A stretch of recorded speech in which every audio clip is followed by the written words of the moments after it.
Hi there, welcome back for another episode of Dave's Desk. Thank you for joining us today. We continue on our trek through the Bible. In our last video we were looking at the Ascension, so today we're going to look at Pentecost, which follows just a few days later.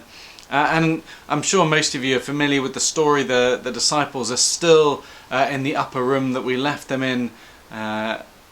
They're still waiting, they're still praying, still it would seem fearful of what the leaders, the authorities might have in plan for them.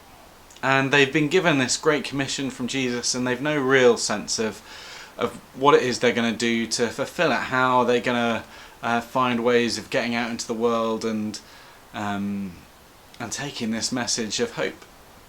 And as they're sitting and praying, something miraculous, something strange happens. There's the sound of a great wind, reminding us that in the Old Testament the word for wind and the word for breath is the same.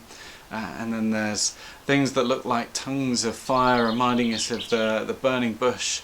And so we get this visual image of the presence of God in a way that perhaps the folk in that room couldn't really understand, and the presence of God comes in and it overwhelms them.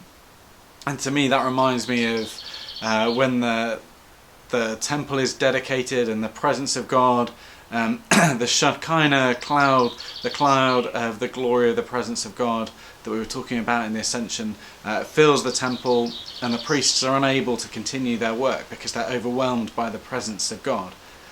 But here the presence of God doesn't stop God's faithful people from worshipping Him. It drives them out, pushes them into that worship, that task of taking His gospel out. And so they go out into the streets and speaking His message, and they can speak in all the tongues of those that can hear all these different languages, remembering the curse of Babylon, where God gave all the different peoples different languages so that they wouldn't try and make themselves into gods. They wouldn't work together to try and become equal with God.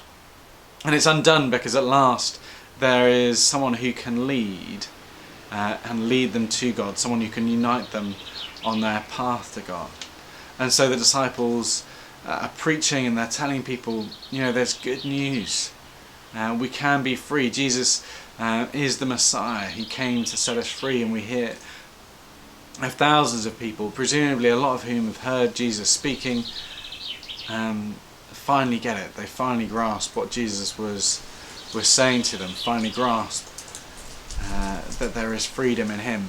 But we know not everyone agreed. We know that there were people in the city who from that moment would do everything they could to oppose and persecute the church.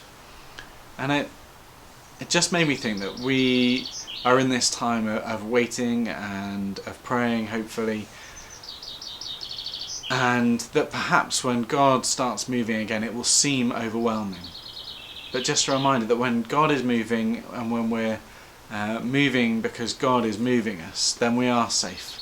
Perhaps it won't feel safe, perhaps we'll be suffering or feel or perceive that we're being persecuted.